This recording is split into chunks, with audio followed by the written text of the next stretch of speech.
श्री स्वामी समर्थ मंडळी, तुम्ही जर आपल्या चॅनलवरती नवीन असाल तर आपल्या चॅनलला सबस्क्राईब करून घ्या आणि मी बालुशाही कशी बनवते हे बघण्यासाठी ना व्हिडिओ पूर्ण शेवटपर्यंत नक्की बघा। बालुशाही बनवण्यासाठी ना मी अगोदर इथे पाक बनवून घेणार होते। आता मी ना याच वाटीने सगळं प्रमाण घेणार आहे। तर इथे ना मी 1 वाटी असं पाणी घेतलेलं आहे, त्यामध्ये ना 1.5 वाटी अशी साखर टाकलेली आहे आणि व्यवस्थित ना ही साखर आपल्या त्या पाकात ना विरघळून घ्यायची आहे। पाकामध्ये ना तिकडं साखर विरघळते तोपर्यंत ना इकडं आपल्याला बालुशाहीसाठी ना पीठ मळून घ्यायचं। 1.5 वाटी इतकं ना मी इथे मैदा घेतलेला आहे आणि तो ना चाळणीने चाळून घ्यायचा, म्हणजे त्यात ना कसल्याही गिठोळ्या वगैरे राहत नाही। लगेच 2 चमचा ना इथे दही पण घेतलेला आहे आणि गावरान तूप पण घ्यायचं। सर्वात महत्त्वाची गोष्ट हीच आहे। अर्धा चमचा ना इथे खाता सोडा घ्यायचा आहे, म्हणजे आपण जो खाता सोडा वापरतो ना तोच वापरायचा आहे। आणि एकदम ना हलक्या हाताने असं ना हे पीठ मळून घ्यायचं। जास्त ह्या पिठाला रगडायचं वगैरे काही नाही, एकदम नॉर्मल फक्त गोळा होईल ना इतकंच मळून घ्यायचं आहे। हलक्या हाताने पीठ मळलं ना तर आपल्या बालुशाहीला ना छान असे लेअर पडतात। आता तोपर्यंत ना इकडं पाकाला पण ना उकळी आलेली आहे। आता त्यामध्ये ना थोडीशी वेलची पूड घातलेली आहे आणि तोपर्यंत लगेच इकडे तेल पण गरम करून घेतलं आहे बालुशाही तळण्यासाठी। आता थोडासा फूड कलर पण होता, मग तो पण ना आपल्या पाकामध्ये ना थोडासा घालून घेतला आणि आता आपला पाक पण ना तयार होतच आलेला आहे। आता ह्या पाकाला ना जास्त काही घट्ट करायचं नाही, फक्त आपल्या पाकाला ना चिकटपणा येईल इतकाच हा होऊ द्यायचा आहे। गुलाबजाम बनवताना आपण ज्या पद्धतीने पाक बनवतो त्यापेक्षाही थोडासा ना याला पातळ ठेवायचा आहे। नॉर्मल असं ना 1 तारी असा हा पाक झालेला आहे। गॅस बंद करून ना आता हा पाक खाली उतरून ठेवायचा आणि झाकून ठेवायचा, जेणेकरून ना आपण बालुशाही तळली ना त्यामध्ये टाकायला पाक ना थोडासा कोमट पाहिजे। आणि इथे ना आता पीठ पण ना व्यवस्थित असं भिजलेलं आहे, त्याला ना एकदम छान अशा लेअर पण पडलेले आहेत। तर बालुशाहीच्या आकाराच्या ना छान छोट्या अशा ना बालुशाही बनवून घ्यायच्या।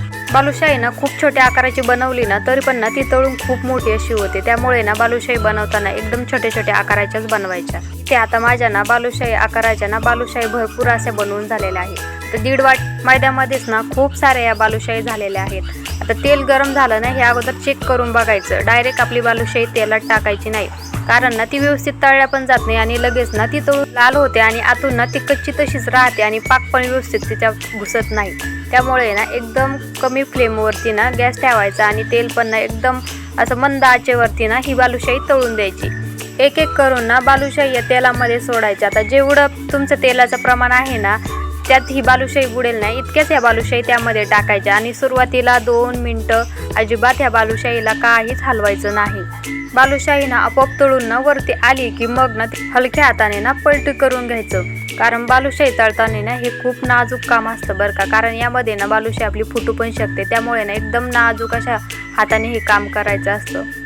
कमी गॅसवर ना आपण ही बालुशाही तळून घेतो, त्यामुळे ना थोडासा वेळ लागतो तळायला आणि आपल्या बालुशाहीला ना गोल्डन कलर येईपर्यंत ना बालुशाही व्यवस्थित अशी तळून घ्यायची, म्हणजे तिच्या आतला पापुद्रा आणि पापुद्रा हा पूर्णपणे तळला जातो। आता ह्या बालुशाहीला ना व्यवस्थित असा कलर आलेला आहे तोपर्यंत आता ती बालुशाही ना तेलामधून काढून घेतली आणि सेकंड राऊंड पण ना आता तेलामध्ये मी तळण्यासाठी टाकते।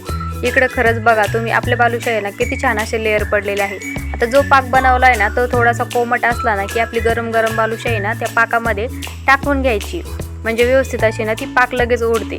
बालुशाही पण ना पाकामध्ये जास्त वेळ काय भिजू द्यायची नाही, फक्त 4 मिनिटं, एक बाजू 2 मिनिटं आणि दुसरी बाजू ना 2 मिनिटं असं ना थोड्या वेळपर्यंत ना ही बालुशाही आपल्या पाकामध्ये ना व्यवस्थित अशी भिजू द्यायची। एक बाजू भिजली की नंतर ना दुसऱ्या बाजूने ती पलटी करून घ्यायची, म्हणजे दोन्ही बाजूने व्यवस्थित असा पाक ओढला जाईल। नंतर टाकलेल्या बालुशाही पण ना तळून व्यवस्थित अशा वरती आलेल्या होत्या, मग का त्या पण ना छान अशा तळून घ्यायच्या गोल्डन कलर होईपर्यंत। ह्या व्हिडिओमध्ये ना मी तुम्हाला बालुशाही ना एकदम सोपे आणि सरळ पद्धतीने कशी हे सांगितलेलं आहे। तळलेली बालुशाही ही पण ना आता पाकामध्ये टाकून घ्यायची आणि अगोदर टाकलेली ना बाहेर काढून घ्यायची। आता हे तुम्हीच बघा किती छान अशी बालुशाही तयार झालेली आहे। आपली बालुशाही ना थोडी सुद्धा विरघळलेली नाही, एकदम परफेक्ट अशी ना बालुशाही तयार झालेली आहे। चला तर मग व्हिडिओ आवडला असेल तर आपल्या व्हिडिओला एक लाईक नक्की करा। पुन्हा भेटू अशाच एखाद्या नवीन व्हिडिओमध्ये।